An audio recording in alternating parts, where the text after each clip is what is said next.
G'day fellas, welcome to a casted game between Morley Games, who is playing the Abbasid Dynasty and spawning in the northeast of the map. His opponent, hailing from Canada. It is, of course, Hera, who spawns in the southwest of the map and is playing the French. I take that back, he's actually playing the English, but it looked very French. I thought he was playing the French. Okay, Hera playing the English. I'm looking forward to seeing this. I think this might be one of Hera's first English games. Now, the map that is being played today, I can't remember the exact name of it, but I think it's Highview. And the reason why I think it's Highview is because Highview is known for all of these stealth forests that it's got around the map. You can actually see, if you look down here in the mini-map, there is just so much stealth forest down here. And there's lots of different ways that you can cut through this and get through it, but at the moment, it's a little bit, I don't know if buggy is the word that I would use to describe it, but it's a difficult to navigate, probably the best way to describe it. So we're going to be watching Hera. We're going to be seeing how Hera's build order is and breaking it down and opening up with a lumber camp here. Now, one of the things to note is that typically we have seen players not opting for that direction, instead opting for a gold mine start straight away. So I'm curious to see exactly what he's going to be bringing to the table with this. He's got 2 villages out on there, looking at getting a 3rd one out there as well. So potentially looking at maybe doing a fast castle. This is something that we have seen out of Give You Anxiety.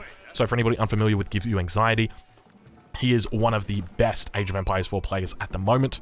Up there with the likes of the Mister, up there with the likes of Vortex, who's also very, very good. And in my opinion, it is a very strong strategy going for a fast castle with the English. So the English are a civilization that is very lucky because they have 2 S-tier landmarks that they can go straight into in the 2nd and the 3rd age. And we might be wondering, Drongo, how do you define an S-tier landmark? What the heck does that even mean? So the way I think about it is you've got landmarks that you sometimes go for. Hera, what are you... Hey, man.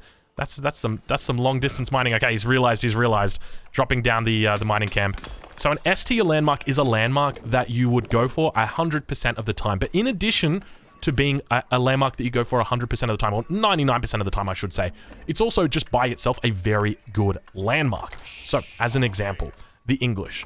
You know what their first landmark is, the Council Hall, but you probably don't even know what the second one's called because you never use it, because the first one is so damn good. The Council Hall was just that good in the early game, offering you the essentially 2 archery ranges, which is 300 wood. It's a huge amount of resources, and compare that to the Abbey of Kings, which is what the second landmark is, and unfortunately, it's just nowhere near as strong enough.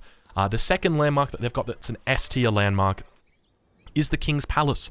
So the King's Palace acts as a town center. It's used to age up from the 2nd age up to the 3rd age. And the reason why it is so strong is because typically in this game, you need to make decisions about what you're going to do. Are you going to invest in your military? Are you going to invest in tech, so by aging up? Or are you going to invest in booming, so improving your economy? Well, the great thing about the King's Palace is you can knock 2 of those things out at once. The town center also acts as your age up landmark, and as a consequence, it means that you're teching and at the same time booming with it as well. So a really, really cool landmark for the English, and definitely an S tier. Obviously, you can always go for the White Tower, which I do like to call the White Castle. Hera's got to be careful here. Should be fine. He's taking a bit of damage. Hera, you got to be careful, mate. You're taking damage. Hera, wake up. Hera. No, Hera. All right, he's got to be careful as well. One of the things you can do is if your enemy runs in and starts attacking your villager and they've got a sheep behind them, just right-click the sheep and give them a good little clunk. And, well, look, they'll be sorry that they came in and attacked your villager. They'll be like, oh, now I lost my sheep. So always something very nice to do. So Hera going to be going up with the Council Hall now.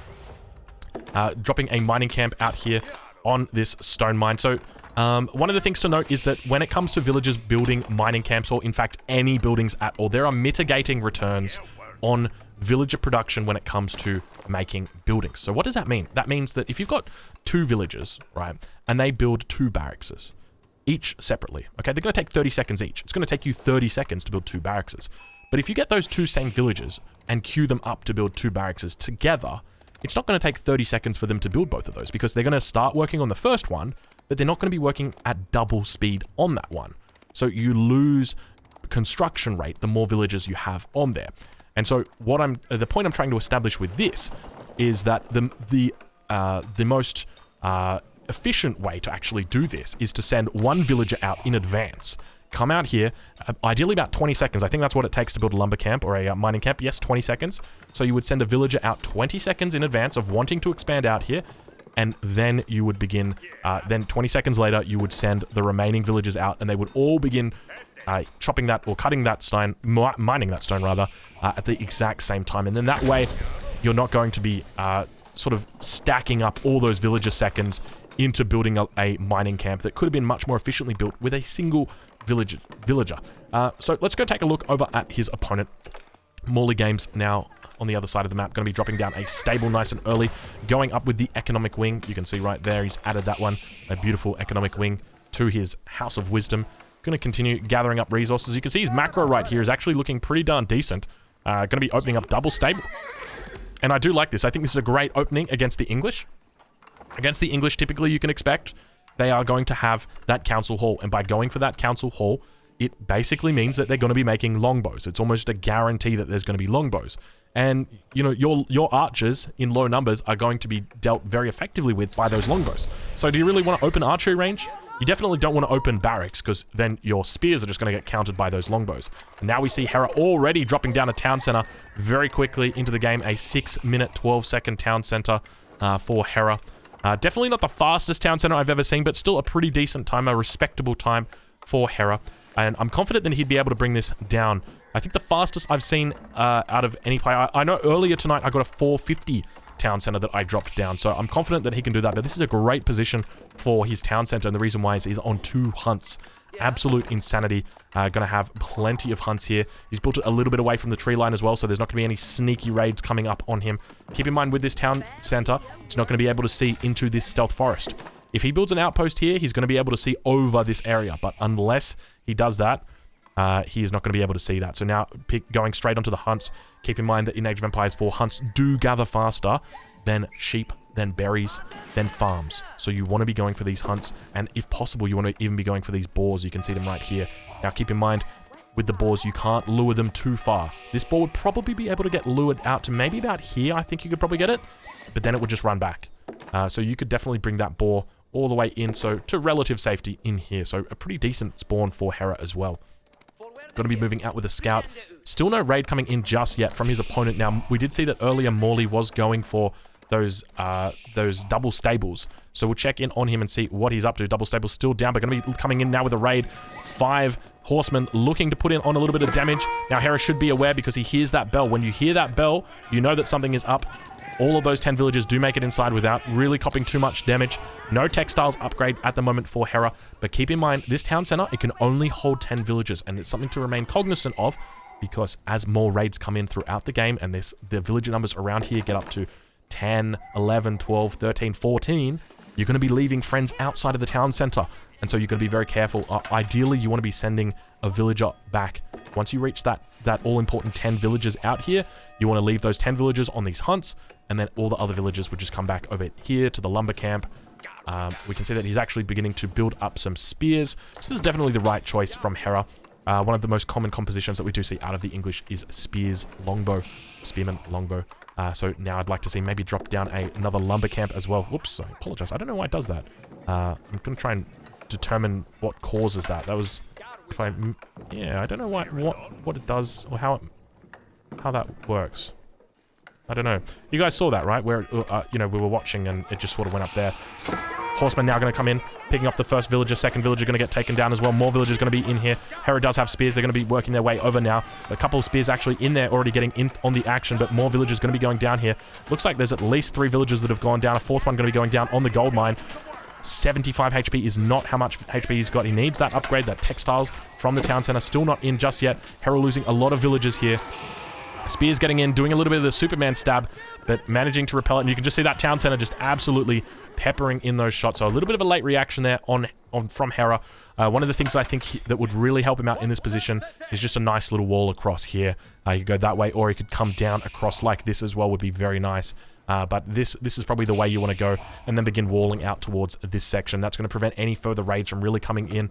Keep in mind, you are eventually going to be chopping through this forest, so you might want to even think about potentially putting up a wall over there. That was that a sheep? I think he just murdered. That was a sheep. That was a blue sheep that got captured in the action, and Hera just murdered it. But we'll take a look over at how Hera's doing with regard to his economy. Up to 38 villages here. You can see there's 17 villages, so he's got to be careful. 17 villagers. If there was a decent-sized raid that came into here, that's a potential loss of 7 villagers for Hera. Going to be dropping down those all-important farms now, so transitioning over onto farms. And I love this early transition from him. Out of the Age of Empires 2 players, we do see a lot of early farm transitions. So personally, I wouldn't be going for it this early. Primarily because you've still got a very safe source of food here, the berry bush. You've still got a very safe source of food here. Both of these hunts are still here. You've got this boar as well. So you could be spending those resources on something else. Villagers now towards the front of the town center. Still don't have that textiles upgrade. Hera's got to be careful here. They do finally get inside. One of the villagers out and about, just baiting out the enemy, but managing to repel that. And we see a couple of the arrows going off into the distance. Most likely would have missed because it's too far. But now checking in on Morley Games. He is indeed dropping down a second town center, but also looking to age up to the 3rd age here. So we'll take a look at what he's got going on in the House of Wisdom. He does have that economic upgrade. Going to be getting fresh foodstuffs as well. Not too long to go with that one of another 5 seconds. Second town center going to get dropped down, so he's going to be feeling pretty decent about himself. He's on 38 villagers. Compared that over with Hera, and Hera is sitting on 46 at the moment, so still pretty decent, pretty close to him. I would like to see Morley is probably going to need to drop down a 3rd town center here as well, just to keep up with the English. Highly likely that when Hera goes up, you can see that he is actually preparing to go up to the next age here as well, that he's going to be going up to the King's Palace, and then your enemy is going to be out booming you.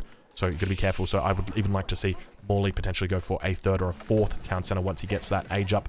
But we'll see how he plays it out, what he manages to do. We'll take a look over at his position. He's got a couple villagers back here, 7 villagers on the farm, so or on the deer rather. So the right number. He has scouted out these berries down to the south, so probably going to be migrating over there as well. There is actually a sheep back here as well. He hasn't picked up just yet. And another raid going to begin moving out now. Does Hera spot this? He is being obscured somewhat by the line of sight of the stealth forest, but he is going to pick this up as he walks his way back.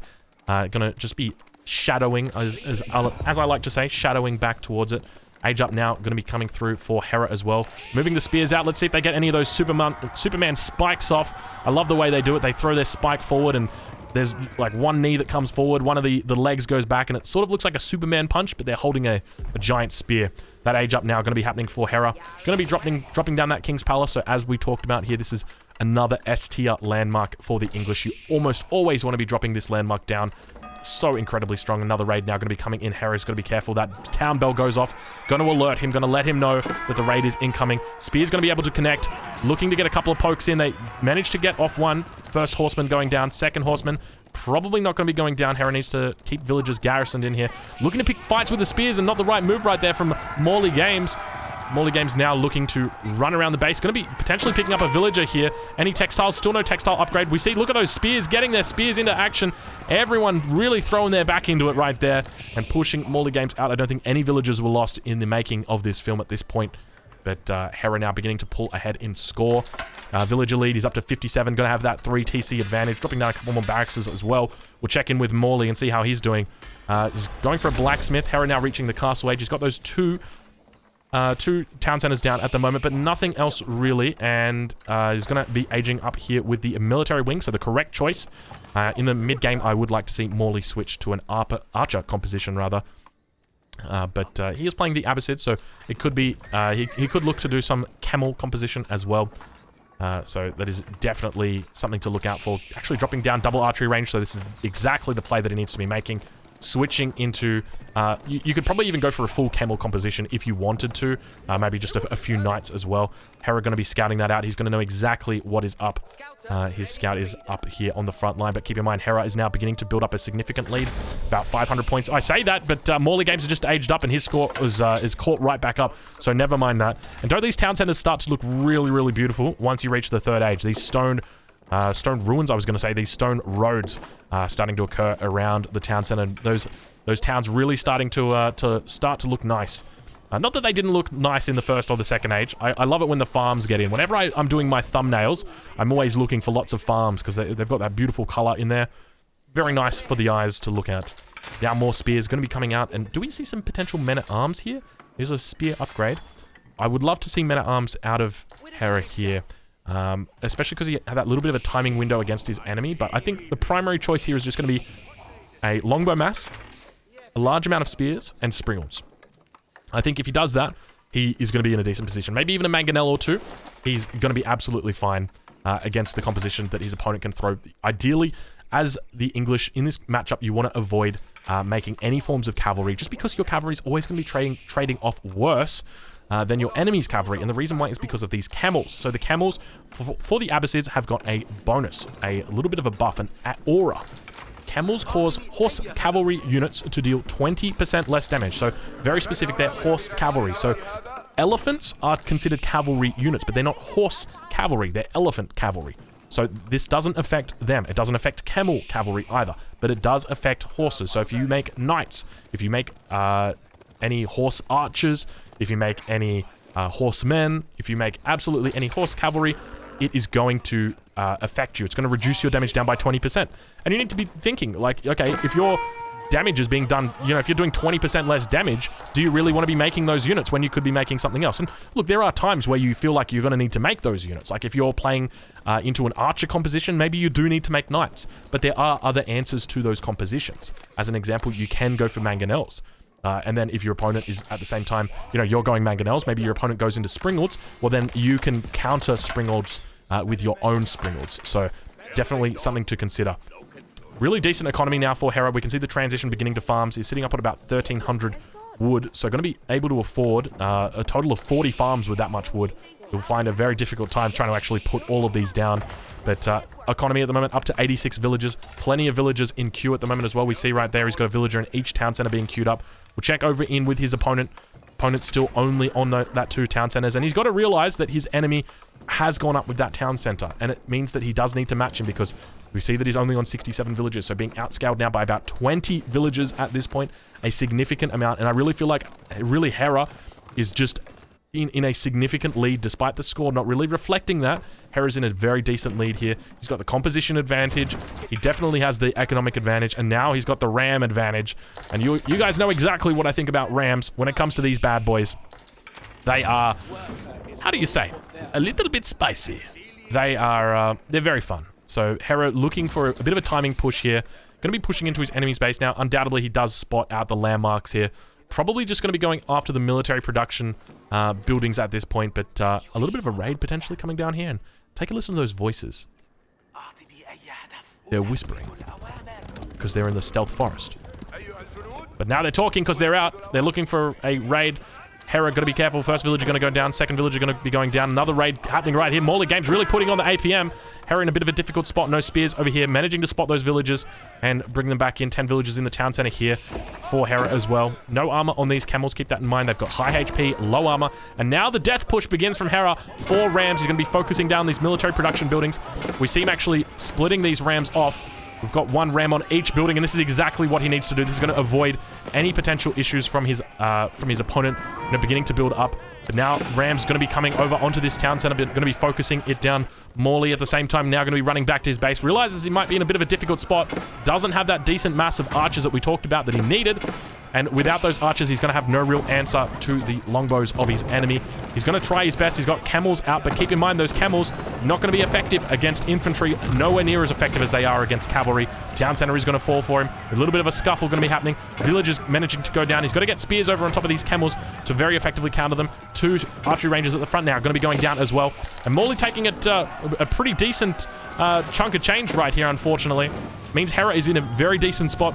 Going to continue pushing in through the base, taking out the remaining army of him, and I suspect that this is going to be a good game called here because Morley is just in a position that is almost irrecoverable. He's down 2,000 points, and there the game gets called, ladies and gentlemen. Thank you so much for watching. I hope that you've enjoyed this cast. If you're watching this on YouTube, if you have enjoyed this cast, I encourage you to leave a like, and I will catch you guys in the next one.